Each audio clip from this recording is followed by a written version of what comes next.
നിങ്ങളുടെ favourite shows ഇനി ഒരിക്കലും മിസ്സാവില്ല. ഇപ്പോൾ C5 കാണും നിങ്ങളുടെ ഫേവറേറ്റ് ഷോസ് തികച്ചും സൗജന്യമായി. സർ എന്താ ഇതൊക്കെ? പകുതി സ്വത്ത് നമുക്ക് ജനിക്കാൻ പോകുന്ന കുഞ്ഞിന്റെ പേരിലോ? എനിക്കൊന്നും മനസ്സിലാവുന്നില്ല. എനിക്കും ശരിക്കും മനസ്സിലായില്ല എന്തിനാ അമ്മയും അച്ഛനും ഇങ്ങനൊരു തീരുമാനം എടുത്തതെന്ന്. ഇതൊട്ടും ശരിയല്ല, ശരിയാവില്ല. സർ, നമ്മളെ രണ്ടുപേരെയും അമ്മയും അച്ഛനും ഒരു അഭിപ്രായം പറയാൻ സമ്മതിച്ചില്ല. നമുക്ക് അച്ഛനോട് ഇത് ശരിയായ തീരുമാനം അല്ലെന്ന് പറയണം. ഇവിടുത്തെ മക്കൾക്കെല്ലാം തുല്യ അവകാശമാണ്. അത് പറയണം, അത് പറഞ്ഞേ പറ്റൂ. അത് ശരിയാ. ഇപ്പൊ തന്നെ അച്ഛനെ കണ്ട് ഈ തീരുമാനം മാറ്റാൻ പറയാം.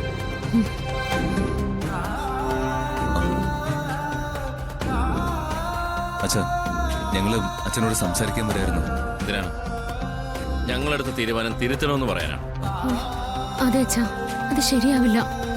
അങ്ങനെയൊന്നും പാടില്ല അച്ഛാ. അത് ഒരിക്കലും അംഗീകരിക്കാൻ പോലും പറ്റില്ല. ആർക്ക് അംഗീകരിക്കാൻ പറ്റില്ലെന്നാണ് ശ്യാമ പറയുന്നത്? ഞങ്ങളോടുള്ള സ്നേഹം കൊണ്ടാ ആദ്യേട്ടനും അരുണേട്ടനും അമൃതേടത്തിയൊക്കെ ഇതിനൊക്കെ സമ്മതിച്ചത്. പക്ഷേ അതൊന്നും ശരിയല്ല അച്ഛാ. അതൊരിക്കലും ശരിയാവില്ല. എന്തുകൊണ്ട് ശരിയാവില്ല അത് പറ. അമ്മേ, അത് നിങ്ങൾ രണ്ടാളും ഒന്നും പറയണ്ട. ഇത് ഞാനും അനന്തേട്ടനും ശരിക്കും ആലോചിച്ച് തന്നെ എടുത്ത തീരുമാനം, സംശയമില്ല. എന്നാലും അമ്മ, അത് അഖി, നമ്മുടെ ഈ കുടുംബം ഒരിക്കലും തകരാൻ പാടില്ല. ഞങ്ങളുടെ മക്കളും കൊച്ചുമക്കളും ആരും ഒരിക്കലും സാമ്പത്തികമായി തകർന്നടിയാൻ പാടില്ല.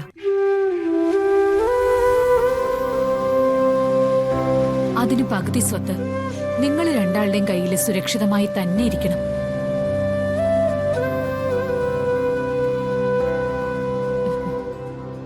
നിങ്ങൾ സന്മനസ്സുള്ളവരാ, മറ്റുള്ളവരോട് ശരിക്കും കാരുണ്യമുള്ളവരാ. എന്ത് കാര്യത്തിനും ആരെ സഹായിക്കാൻ സന്മനസ് കാണിക്കുന്നവരാ.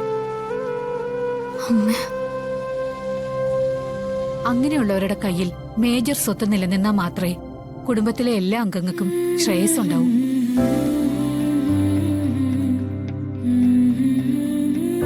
അത് ഞങ്ങൾക്ക് ഉറപ്പുണ്ട്. തുടർന്നും കുടുംബത്തിൽ ആർക്ക് കഷ്ടത വന്നാലും സഹായിക്കാൻ നിങ്ങളെ ഉണ്ടാവും. അത് ഞങ്ങൾക്ക് നന്നായിട്ട് അറിയാം. അച്ഛാ, ഈ സമ്പത്തൊന്നും തന്നില്ലെങ്കിലും ഇവിടെ എല്ലാവർക്കും ഞങ്ങളാൽ കഴിയുന്ന സഹായം എന്നും ഉണ്ടാവും. അത് മാത്രം പോരാ, ആ പകുതി സ്വത്ത് നിങ്ങളുടെ കയ്യിലാണ് ഉള്ളതെങ്കിൽ നിങ്ങൾ ശരിക്കും അധ്വാനിക്കും. അതിന്റെ 10 ഇരട്ടി സ്വത്തുക്കൾ നിങ്ങൾ സമ്പാദിക്കും. അത് ഞങ്ങൾക്ക് ഉറപ്പാ.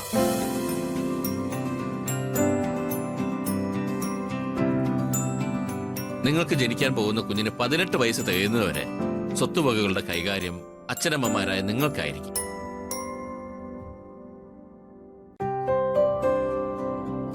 കുഞ്ഞിന് 18 വയസ്സ് കഴിഞ്ഞാൽ ആ ആൾക്ക് സ്വത്ത് കാര്യത്തിൽ സ്വതന്ത്രമായ തീരുമാനമെടുക്കാനും കൈമാറ്റം ചെയ്യാനും ആകും. അതാണ് വ്യവസ്ഥ.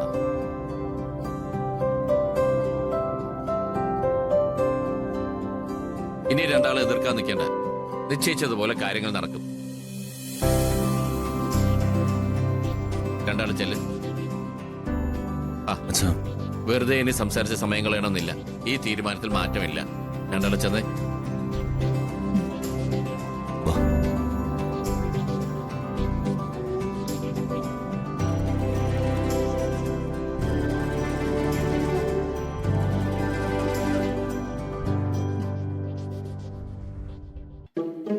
എനിക്കെങ്ങും വേണ്ട. അത് പറഞ്ഞ പറ്റില്ല. അങ്ങനെ വിശന്നിരിക്കാനൊന്നും പാടില്ല. തല കറങ്ങി അങ്ങനെ വീഴും. പാത്രം അങ്ങോട്ട് പിടിക്കേ. ഈ ചോറും കറിയൊന്നും എനിക്ക് വേണ്ട. എനിക്ക് വല്ല നൂഡിൽസോ പാലോ മതി. അവിടെ ഒരു നൂഡിൽസും പാലും, അല്ലെങ്കിൽ ചൂട് പൊറോട്ടയും ചിക്കൻ ഫ്രൈ ആയാലും മതി.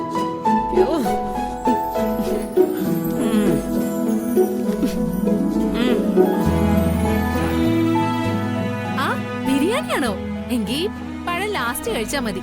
അതാ ടേസ്റ്റ്. Bread omelette ഉണ്ടാക്കാനാണോ?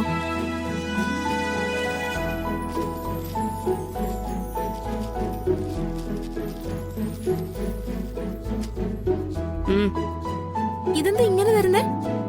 ഇത് വെറും ബ്രെഡാ. ബ്രെഡ്? ഈ ബ്രെഡും പഴവും എടുത്ത് കഴിച്ചിട്ടേ ആ വെള്ളം എടുത്ത് കുടിക്ക്. കഴിക്കടി. എനിക്ക് കഴിക്കാൻ ബ്രെഡും പഴവും? ഇന്ന് ഇതെങ്കിലും ഉണ്ട്. 2 ദിവസം കഴിഞ്ഞാലേ ചിലപ്പോ ഇതും കാണത്തില്ല. മമ്മി മമ്മി ഗുമ്മിന്ന് വിളിച്ചിട്ട് കാര്യമില്ല. വിശപ്പുണ്ടെ കഴിക്ക്. കഴിച്ചില്ലെങ്കിൽ ഇന്ന് മുഴുവൻ പട്ടിണി കിടക്കേണ്ടി വരും. ഒടുവിൽ ഉറക്കം വരത്തില്ല, പറഞ്ഞേക്കാം. എനിക്ക് വേണ്ട. ആ വേണ്ടെങ്കി വേണ്ട. എനിക്ക് നല്ല വിശപ്പുണ്ട്, ഞാൻ കഴിക്കാൻ പോവാ. അപ്പോ മമ്മി ഇതൊക്കെയാ കഴിക്കുന്നത്? കൊറേ കാലമായിട്ട് എന്റെ ഭക്ഷണം ഇതൊക്കെ തന്നെയായിരുന്നു. ആനന്ദ നിലയത്തിൽ വന്നപ്പോഴാ ശരിക്കും വല്ലതും ആസ്വദിച്ച് കഴിക്കാൻ പറ്റിയേ.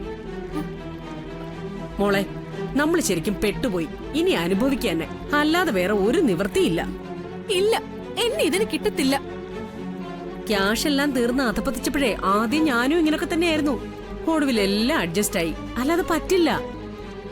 എനിക്ക് ഒരിക്കലും മമ്മിയെ പോലെ ഇങ്ങനെ തരം താഴാൻ പറ്റില്ല. താഴും, ഇതിനേക്കാൾ തരം താഴും.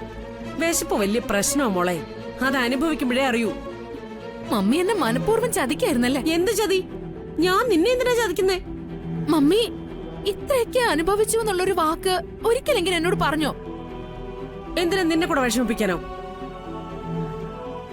നീ എങ്കിലും ഒന്നും അറിയാതെ അവിടെ സമാധാനത്തോടെ കഴിയട്ടെന്ന് കരുതി. ഇനിയിപ്പോ നമ്മൾ എന്ത് ചെയ്യും മമ്മി? എനിക്കറിയത്തില്ല മോളെ. ഞാൻ ആനന്ദ നിലയത്തിൽ സുഖിച്ചു കഴിഞ്ഞതാ.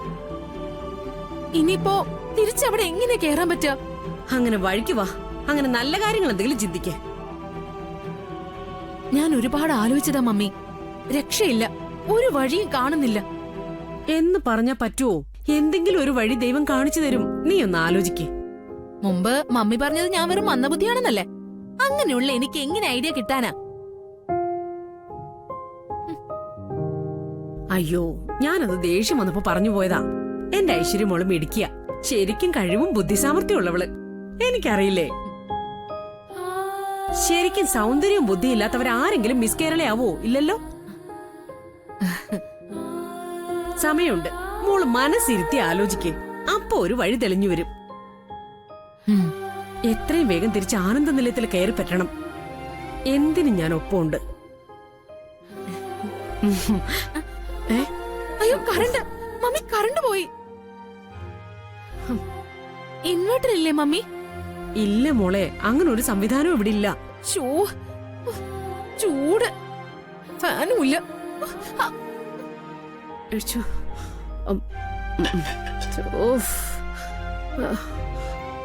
ശ്ശോ.